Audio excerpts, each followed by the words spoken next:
Hello mga madam! So for today's recipe ay magluluto naman ako ng sinigang na hipon na siksik-liglig sa gulay. Naglagay na ako dito sa kaserola ng 4 cups of water. Inilagay ko na ang sibuyas at kamatis na magpapadagdag asim sa aking sinigang. Isinunod ko na rin ang labanos.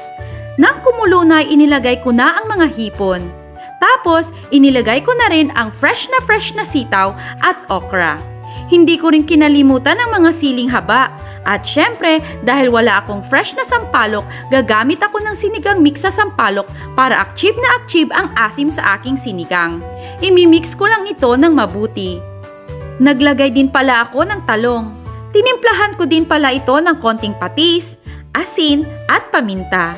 At ang kukumpleto ng aking sinigang na hipon ay ang mga kangkong na parang mga kambing ang kakain sa dami nito. At ayan, luto ng aking